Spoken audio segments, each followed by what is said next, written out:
Tapi athar sujud, bekas sujud itu bukan berarti hitamnya jidat di sini.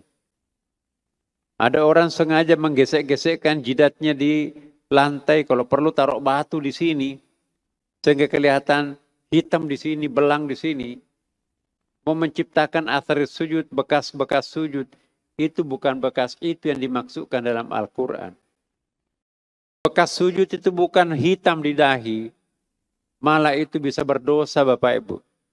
Kalau ada orang yang sengaja menggesek-gesekkan di sajadah supaya hitam di sini, itu merubah ciptaan Allah yang tampan dan yang cantik menjadi jelek kelihatan, itu merusak.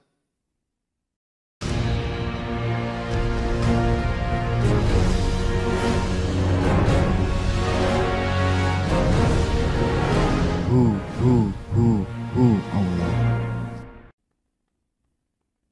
Pada pembahasan terdahulu kita sudah membahas tentang rahasia sujud Bapak Ibu. Sujud itu adalah puncak penghambaan diri kepada Allah. Orang yang sujud itu bukan cuma malaikat yang takjub, segan, kagum terhadap manusia. Allah Subhanahu wa ta'ala pun juga manakala menyaksikan hambanya tersungkur sujud lalu menyerahkan dirinya secara total kepada Allah Subhanahu wa ta'ala, maka Allah pun menjanjikan keakraban dengan hamba itu. Maka itu disebutkan wasjud waqtarib, sujudlah, mendekatlah kepadaku. Jadi kata kunci jika kita ingin melengket ya dengan Allah, sujudlah. Sujud yang paling bagus ialah sujud di malam hari. Wa minal laili fasjud lahu wa sabbihhu lailan tawila. Dan sebagian dari malam termasuk sesudah salat Isya ini. Sujudlah kepada Allah lalu bertasbih kepadanya pada bagian panjang di malam hari. Maghrib kita bersujud, Isya kita bersujud. Insya Allah tengah malam salat tahajud pun juga nanti kita melanjutkan sujud kita di malam Jumat ini. Maka janji kedekatan diri dengannya insya Allah akan terpenuhi. Orang yang bersujud selalu dirindukan Allah. Ya ayyuhalladzina amanu ruk'u wasjudu wa'budu rabbakum wa fa'alul khaira la'allakum tuflihun. Hai orang-orang yang beriman, rukuklah kamu, sujudlah, sembahlah Tuhanmu, perbuatlah kebajikan supaya kamu mendapatkan kemenangan. Orang yang banyak sujud selalu memenangkan pertarungan, selalu memenangkan persaingan, selalu menang dalam berbagai tantangan, selalu memenangkan persoalannya. Wa qulna lahum udkhulul baba sujada. Ayat lain, kami katakan kepada mereka, masukilah pintu gerbang itu sambil bersujud. Ayat ini sangat penting Bapak Ibu. Jika kita ingin melewati lorong-lorong rahasianya Allah Subhanahu wa ta'ala, udkhulul baba sujada. Masuklah ke dalam lorong rahasia itu dengan sujud. Apa yang dimaksud sujud? Bukan menjatuhkan kepala di lantai, tetapi menyerahkan diri sepenuhnya kepada Allah. Itu bentuk hakikat sujud. Wa qulna lahum, dan kami katakan kepada mereka, ya, udkhulul baba sujada. Masuklah ke dalam pintu-pintu rahasiaku dalam keadaan kalian sedang sujud. Jika kita ingin mengetahui lorong rahasianya Allah, sujudlah. Apa yang dimaksud sujud Bapak Ibu sekalian? Ini sujud itu ada 3 macam. Sujud secara metafor majazi menyungkurkan kepala kita ke lantai. Ya. Menempelkan mahkota di tempat yang paling rendah itu namanya sujud. Tapi dalam bentuk sujud seperti ini fisiknya yang sujud. Tapi ada yang disebut dengan sujud hakiki, ya, the substance of sujud, tunduk dan pasrah total kepada Allah Subhanahu wa taala. Boleh jadi kepala kita tetap duduk, tapi sujudnya lengket dengan Allah karena hatinya yang sujud. Lebih penting hati ini yang sujud daripada kepala, batok kepala sujud, tapi isi kepalanya ke mall, isi kepalanya ke tempat-tempat rekreasi. Alangkah bagusnya kalau sujud yang ketiga, gabungan secara syar'i, sujud syar'i yaitu sujud majazi dan sujud hakiki. Kepalanya tertunduk malu di atas sajadah, isi kepalanya pun juga tertunduk, ya, respek, hormat, cinta terhadap Allah, itulah yang disebut dengan sujud hakikat. Jadi kalau kita sujud, Bapak Ibu, apanya yang sujud? Saya pernah jelaskan. Kalau hanya batok kepalanya yang sujud di sajadah, itu bukan sujud dalam Al-Quran. Itu baru sajad. Sajad ialah menjatuhkan kepala di lantai sajad.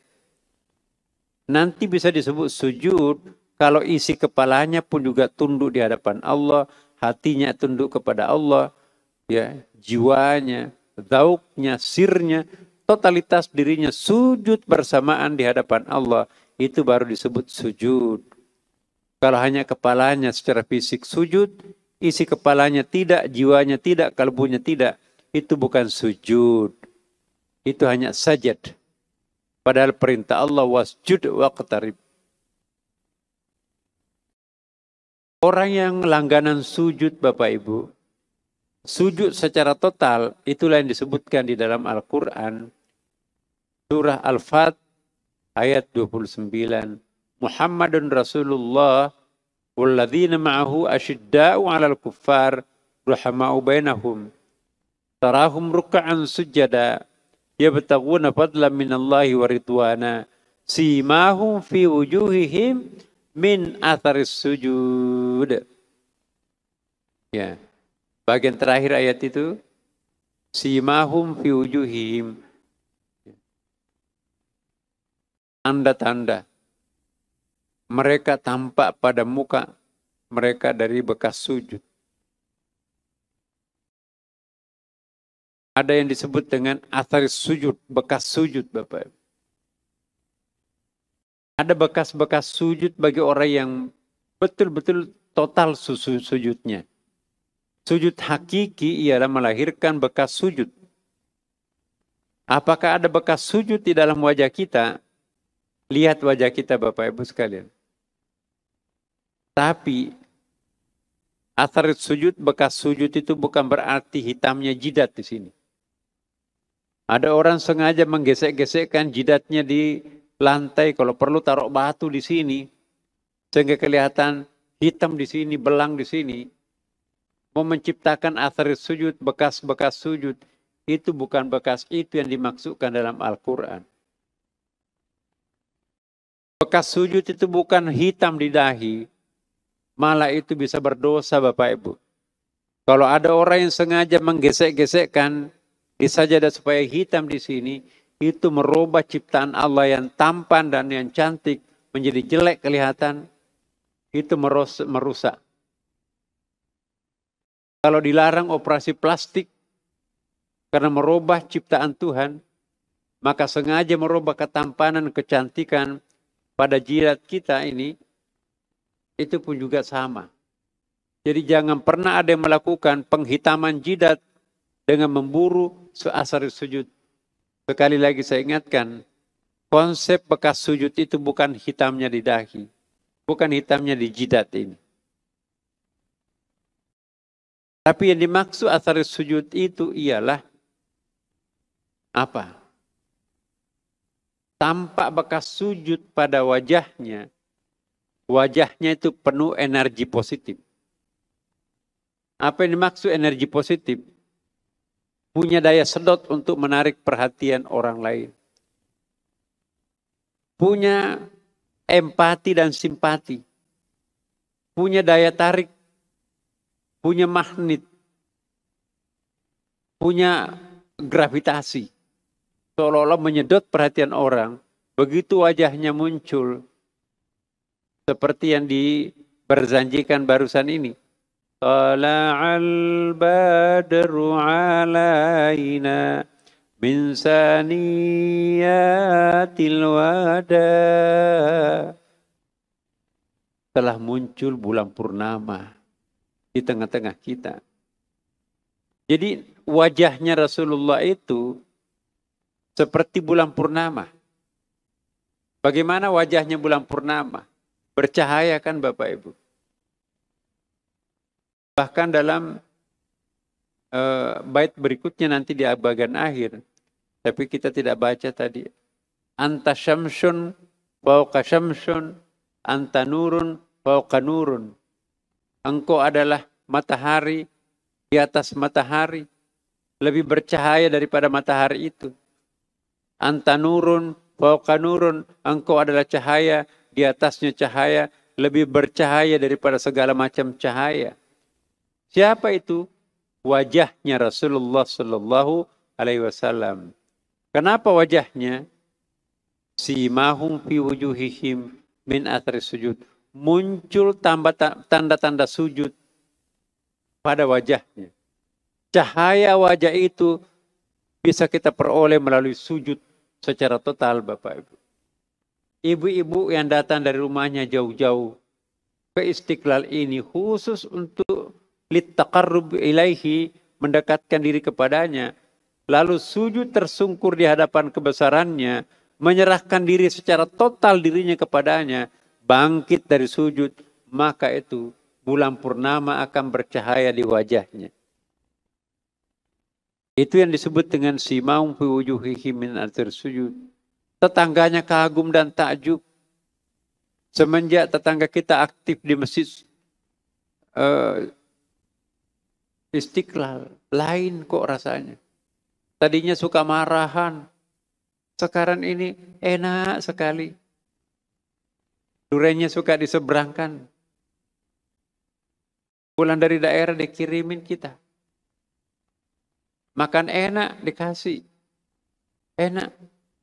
Semenjak dia rajin sujud di Masjid Istiqlal. Supirnya, pembantunya, enak ya nyonya, enak ya Tuan. Tadinya, aduh mulutnya kasar banget, kurang ajar, goblok. Tapi sekarang enggak. Manis sekali kata-katanya. Kata Pak supir bukan hanya manis, tapi tangannya pun juga ringan ngasih.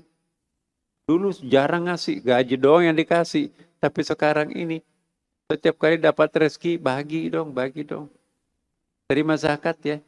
Kamu yang paling berhak untuk menerima zakat mal kami.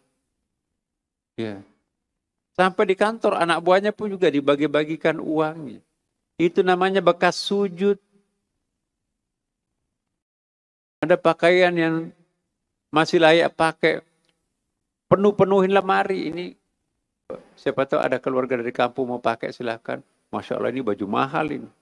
Ya nggak apa-apa bawa aja. Begitu mau pulang. Ada tetangganya di kompleks. Mbak, naik aja di mobil. Jangan Bapak, masa pejabat mau ditumpangin. Nggak apa-apa. Jadi semua orang satu kompleks naik di mobilnya. Setiap hari.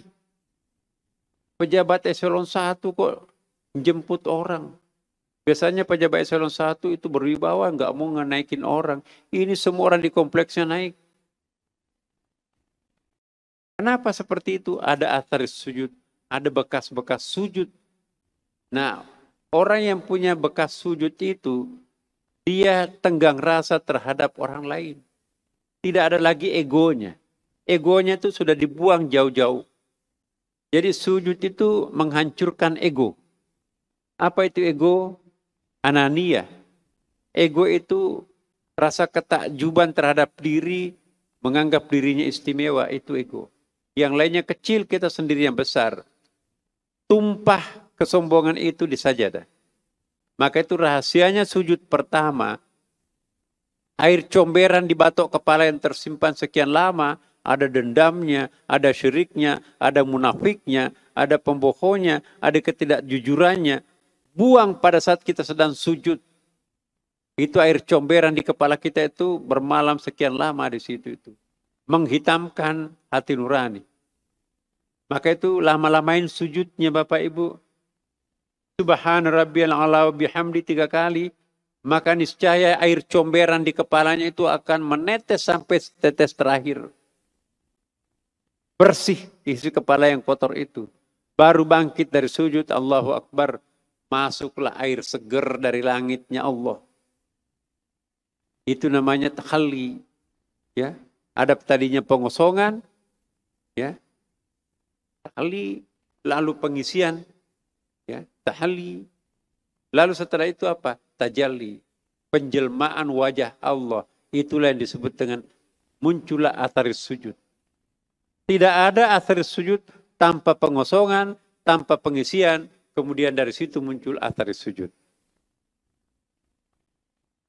Tidak ada cahaya wajah kalau tidak pernah bersujud, mustahil Bapak Ibu. Lihat artis yang cantik, yang tampan itu.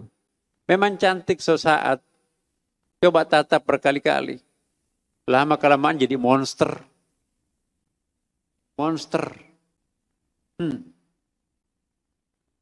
Tapi lihat wajah yang sering sujud. Makin ditatap itu makin inner beauty-nya muncul. Kenapa? Enggak bosan lihatnya. Kenapa? Memancar kecantikan itu dari dalam. Dari mana kecantikan itu? Itu bias daripada cahaya Allah Subhanahu wa taala. Itulah yang disebut dengan simahum fi wujuhihim min atharis sujud. Bekas-bekas sujud muncul pada wajah. Tidak perlu pakai make-up Bapak Ibu, ibu-ibu semua. Kalau rajin sujud pasti akan muncul inner beauty. Allah yang memberikan aksesoris, Allah yang akan memberikan make-up, Allah yang akan memberikan pancaran, Allah yang akan memberikan sinar. Semua orang itu akan respect melihat wajahnya. Ibu, mbak, saudara-saudari semua. Iya. Kecantikan abadi itu muncul, diperoleh dari sajadah.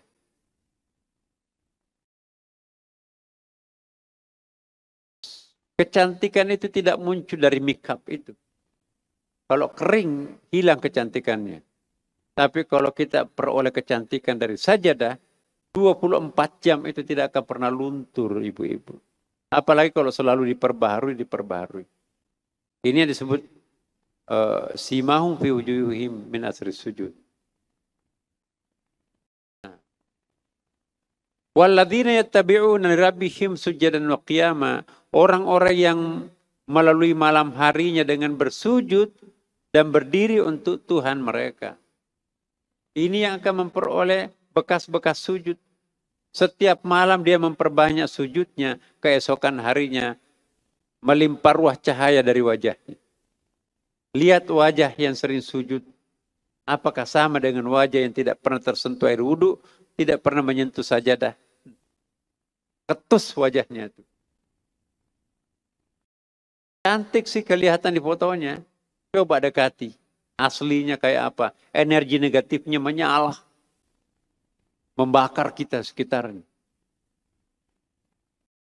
Tapi kalau athar sujudnya muncul, menyejukkan, menyedot kita untuk masuk lebih mendekat dirinya, maka itulah daya pikat, daya tarik yang luar biasa.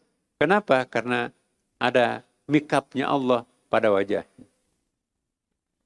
Innama yu'minu bi ayatina alladziina idza dzukru biha kharru sujada wa sabbahu bihamdi rabbihim wa hum la yastakbirun.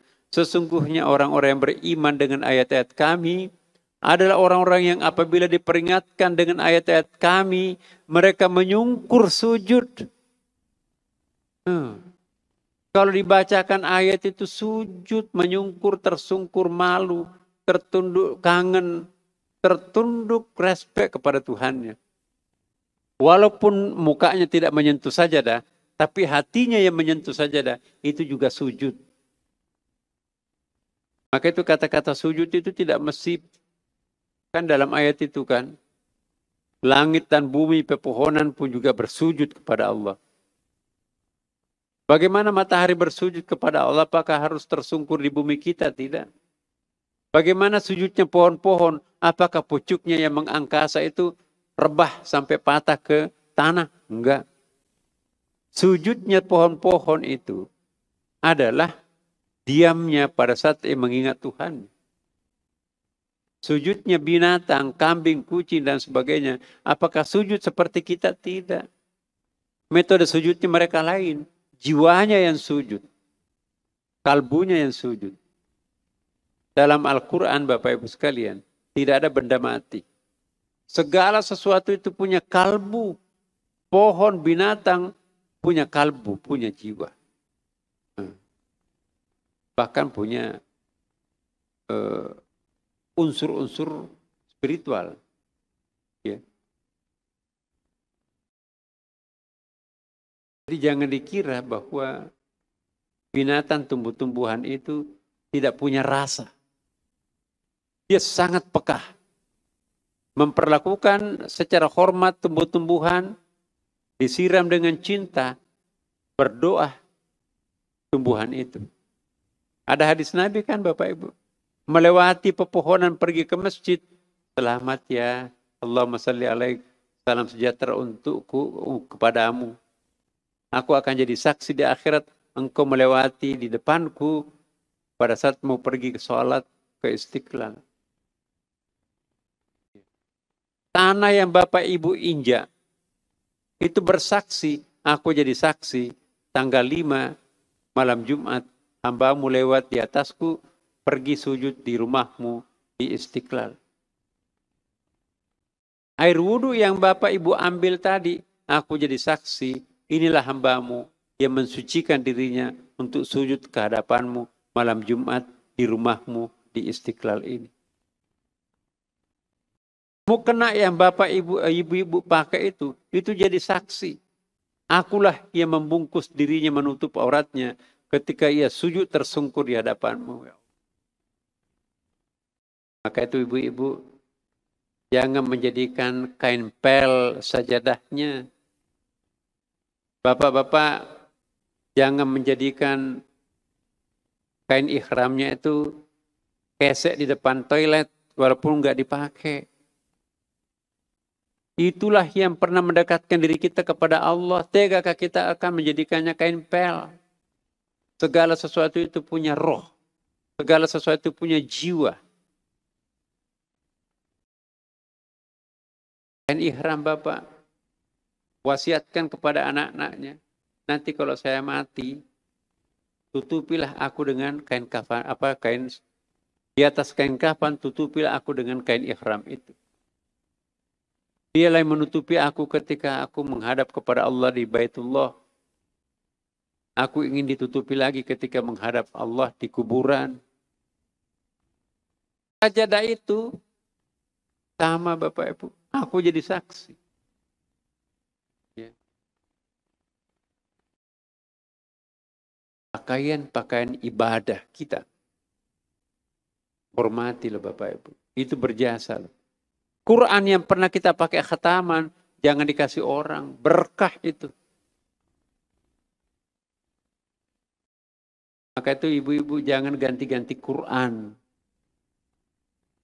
Jatuh cintalah terhadap mushafnya. Jangan ganti-ganti sajadah.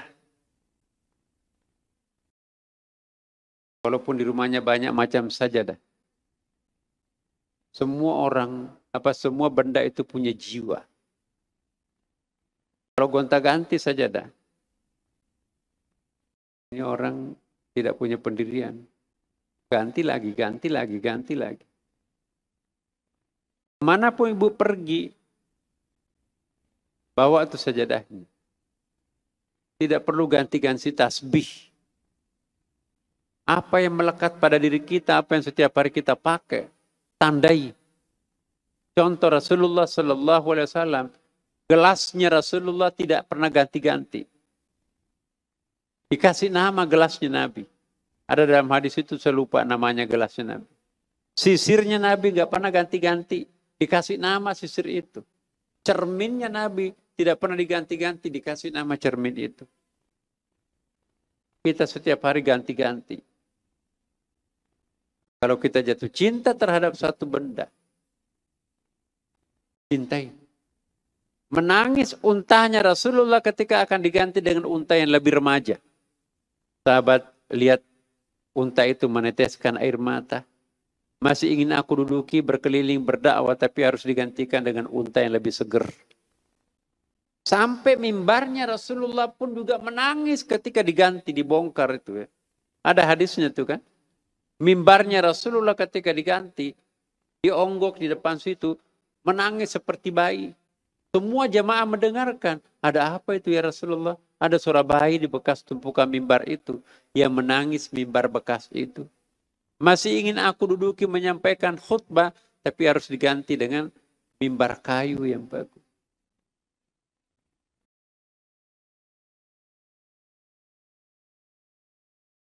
Kita ada orang yang homesick.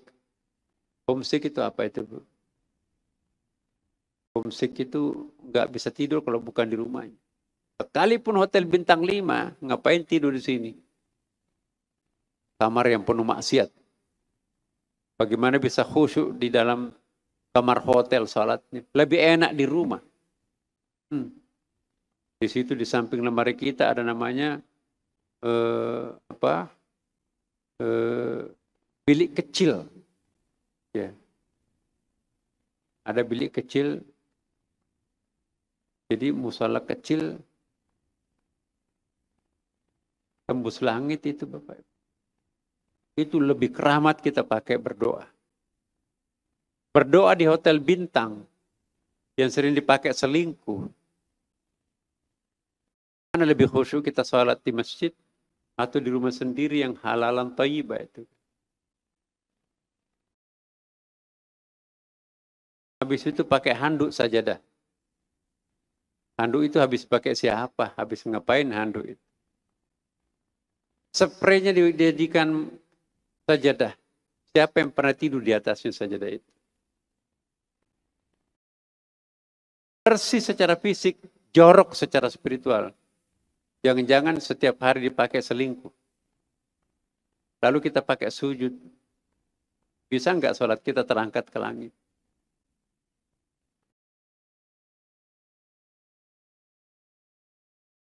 Mari kita memperhatikan hakikat Bapak Ibu. Bersih kok handuknya. Bersih secara fisik. Ya. Mau kena tua. Mungkin jorok secara fisik. Tapi itu selalu menerbangkan kita ke angkasa. Ke langit. Itu berkah. Ibu, saya tanya. Biasakan begini ya. Suaminya, kok kenapa itu mau kena itu terus? Banyak kan mau kena pemberian orang tuh. Setiap ada takziahan dapat sajadah mewah tuh. Kok itu terus? Enggak, saya suka kok ini adem. Itu bukan suka karena adem. Jatuh cintalah mau kena itu kepada kita. Pak, kenapa sajadahnya itu kan ada sajadah lebih bagus. Masa sajadah belang-belang itu dipakai terus? Enggak tahu, aku kok lebih tersedot dengan sajadah ini. Ada satu kisah seorang sufi Bapak Ibu. Sufinya tapi kaya. Rumahnya sufi ini mewah.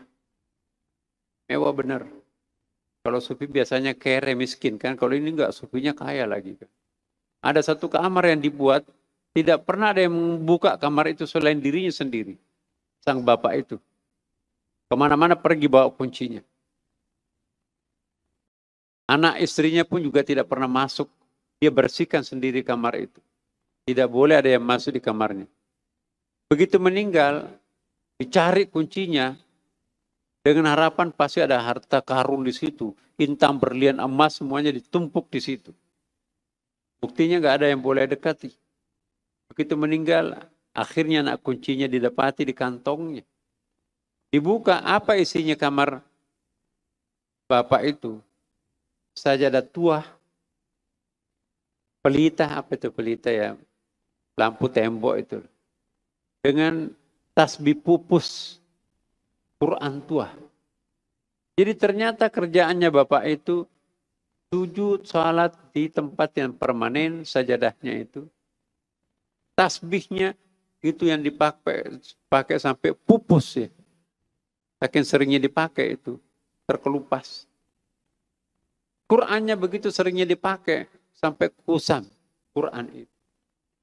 Padahal ada Quran baru di rumahnya kan. Tidak ada berlian, tidak ada uang, tidak ada emas. Tapi itu lebih berharga daripada berlian, emas, dan uang. Sajadah tua, ya, tasbih tua, Quran tua, peci tua. Subhanallah.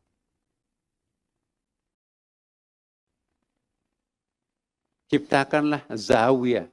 Apa itu zawiyah Bapak Ibu? Tempat sujud di samping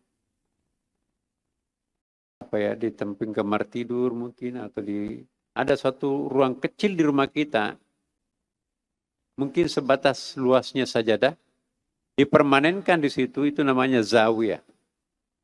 Musala kecil, lebih kecil dari musala malah. Di situ kita sholat tahajud, di situ kita ngaji, di situ kita berdoa, di situ kita bermunajat kepada Allah Subhanahu wa taala. Pelihara tempat itu. Enggak ada handphonenya, enggak ada make up-nya. Yang ada sajadah tua, langganan kita, mau kena yang asli halal. Nikmat sekali untuk dipakai itu. Zawiyah ini Bapak Ibu. Para salikin menganggap bahwa puncak rahasia sholat itu terletak pada sujud. Sujud itu puncaknya sholat itu. Sujud tidak lagi dianggap sebagai pemberhentian sementara atau wukuf, tetapi ujung sebuah perjalanan dan pencarian spiritual, wusul. Kalau wukuf itu transit, wusul itu finish. Jadi finishnya penghambaan diri itu ketika kita sedang sujud. Makin kita sujud ke bawah, makin melejit kita naik ke atas. Makin mendongak kepala sombong kita ke atas, makin berat bawaannya naik ke langit. Kebalikan kan? Jika ingin melejitkan ke langit, jatuhkan dirinya ke bawah. Tapi jika ingin tidak bisa naik ke langit, dongakkan kepalanya ke atas. Seperti orang sombong angkuh. Jadi kesombongan, keangkuhan itu berat bawaannya naik ke langit, nggak bakalan bisa. Bahkan ada kata hadis Nabi, tidak akan pernah mencium bau surga orang yang memelihara kesombongan dalam hatinya. Bakarlah kesombongan itu dengan sujud. Hancurkanlah keangkuhan itu dengan sujud. Ya. Hancurkanlah egonya itu dengan sujud. Orang yang tidak pernah sujud, maka dia pasti akan egois, dia pasti suka bohong, bangga, dan seterusnya.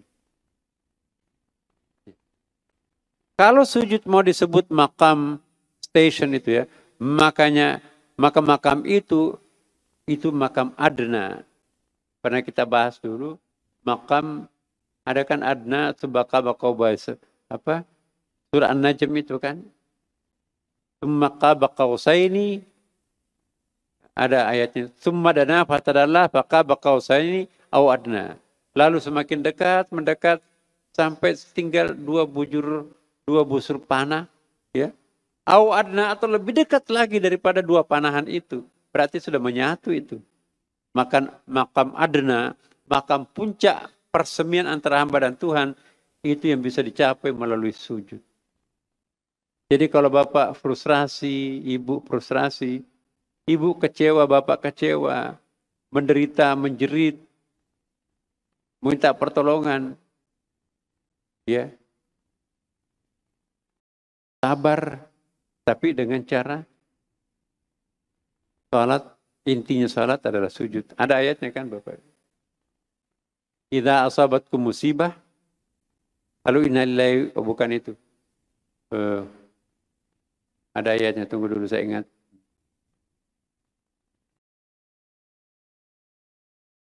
Apabila kita ditimpa musibah, sabar dan salat. Apa ayatnya itu?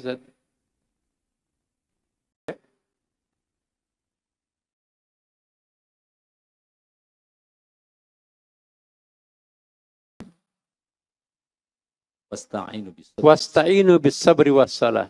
Syukran. Kalau kita ditimpa musibah, kita akan minta tolong kepada Allah kan?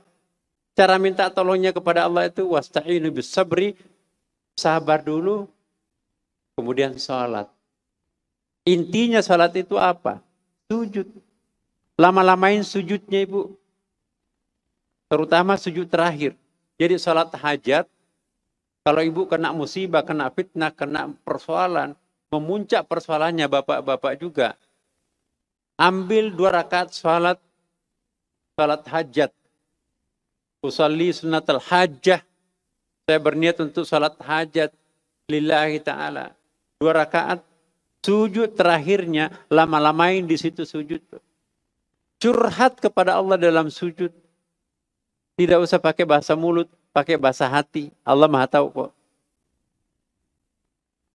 Insya Allah, Allah akan memberikan jalan keluar problem kita. Serahkan dirinya kepada Allah dalam sujud terakhir pada sholat hajat.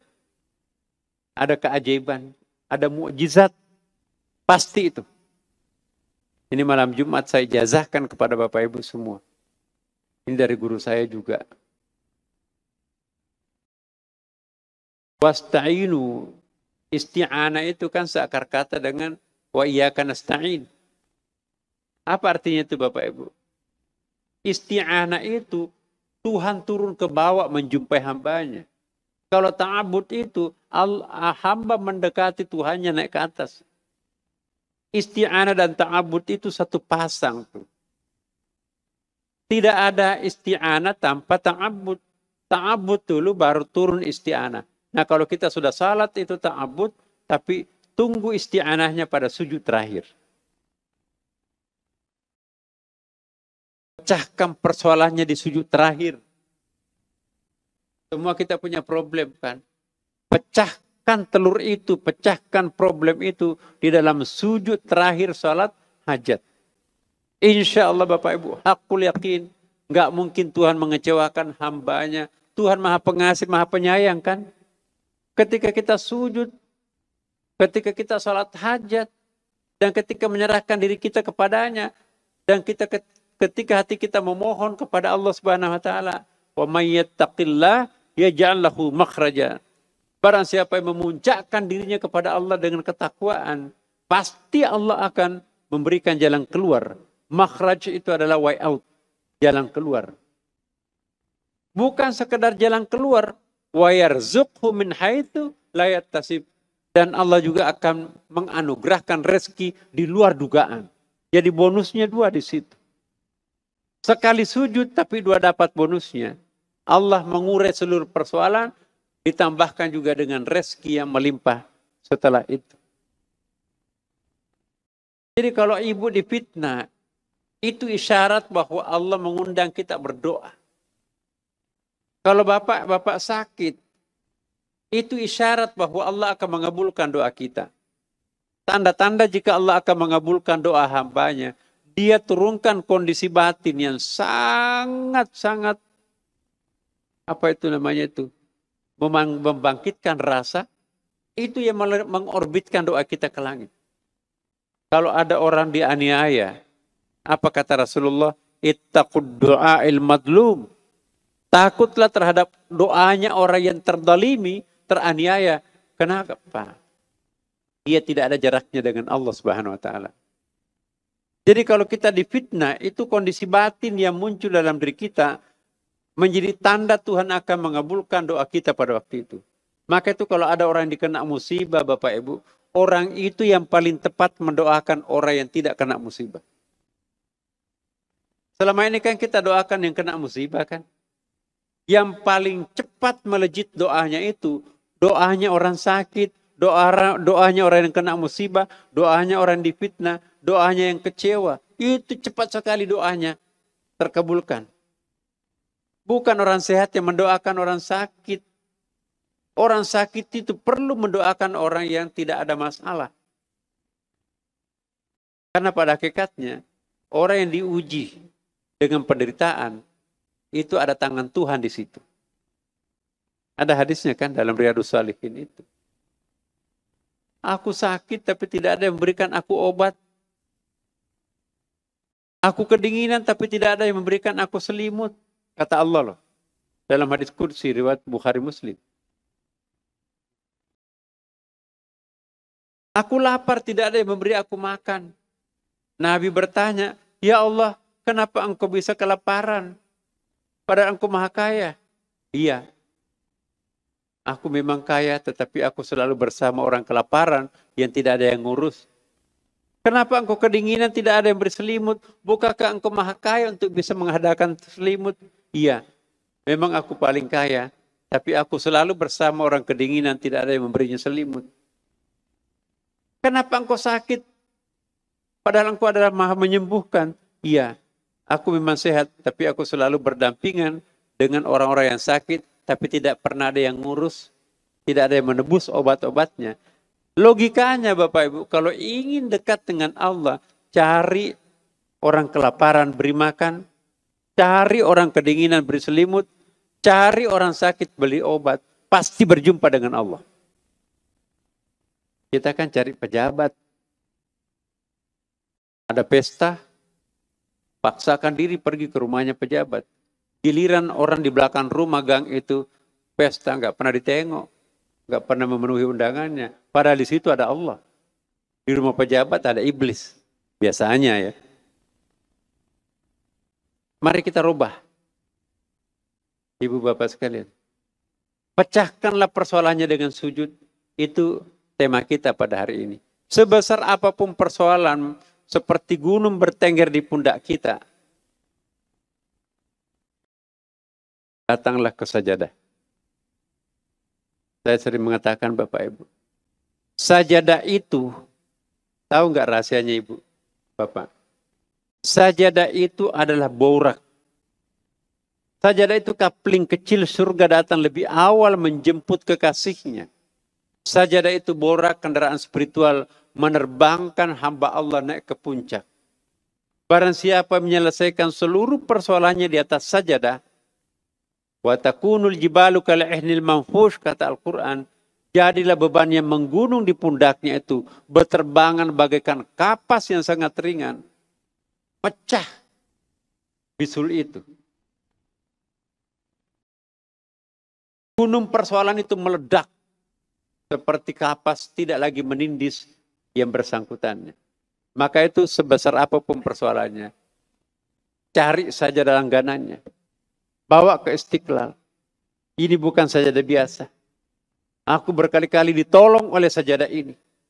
Bawa ke Istiqlal, sujud di situ. Solusional hajat. Rakatain lillahi ta'ala. Sujud terakhir. Mintakan Bapak Ibu. Barangkali belum sampai selesai sujudnya. Orang yang memfitnah ibu itu udah ditangkap. Ternyata kamu biangnya. Kamu fitnah orang. Suami yang selingkuh tumpahkan di atas sajadah. Belum bangkit dari sujud, nangis tuh suaminya di sana minta maaf. Aku berjanji. Begitu kita pulang duluan datang mencium kaki istrinya. Maafkan saya Bu, aku memang salah, aku berdosa. Aku berjanji di hadapan Allah. Aku tidak akan mengulangi perbuatanku lagi.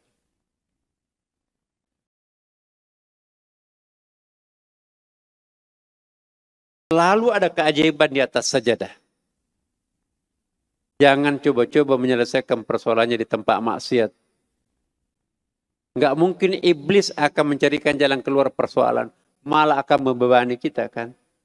Masa cari solusi dengan iblis. Mana ada iblis memberikan solusi terhadap manusia. Malaikat yang kita cari kalau punya problem, malaikat itu penolong. Iblis itu penjerumus. Jangan membantu, jangan minta bantuan kepada iblis. Tercebur ke dasar neraka nantinya. Sujud. Ya. Apa kata Al-Quran Bapak Ibu? Ini rahasianya nih. Ada ayatnya itu Ustaz. Lupa ayatnya. Iblis itu menggoda dari depan, dari belakang. Dari kanan, dari kiri. Tapi ada dua yang tidak disebutkan iblis. Dari atas dan dari bawah. Apa rahasianya itu ayat itu Bapak Ibu? Minta tolong ke depan nggak ada. Mentok pagar iblis. Ke belakang rumah orang tua. Mentok rumah iblis. Ke teman kanan kita. Mentok pagar iblis. Ke kiri sahabat kita. Pagar iblis. Nggak ada pintu di situ itu. Tapi celahnya di mana? Disebutkan dalam Al-Quran, yang tidak disebutkan adalah atas dan bawah.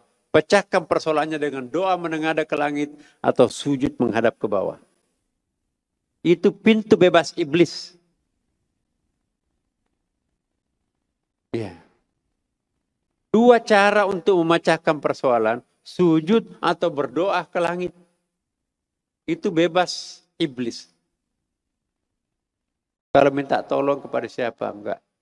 Maka itu Bapak, terutama ibu-ibu, jangan curhat kepada sembarang orang.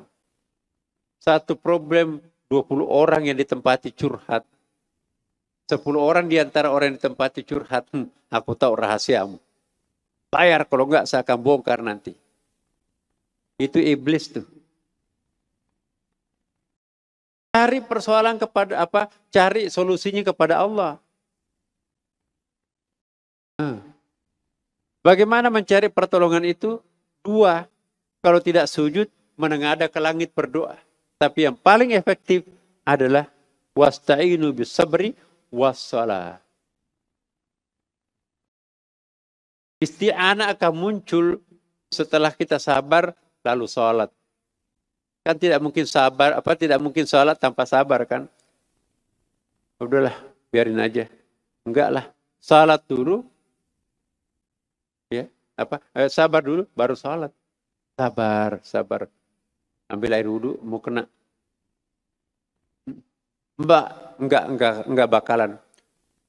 Mustahil tidak akan pernah bisa ada yang memecahkan persoalan saya. Jangan begitu. Allah membisikkan la taqnatu mir rahmatillah wa la ta'asu mir rahmatillah, itu ada dua redaksi yang berbeda. Jangan putus asa terhadap rahmat Allah. Sebesar apapun persoalan itu, jauh lebih besar Allah Subhanahu wa Ta'ala. Sebesar apapun persoalan kita, lebih kuat powernya Allah untuk memecahkan persoalan itu. Maka itu datanglah kepada Allah melalui sujud. Pintu sujud itulah nanti akan mengangkat gunung persoalan itu. Percaya Bapak Ibu.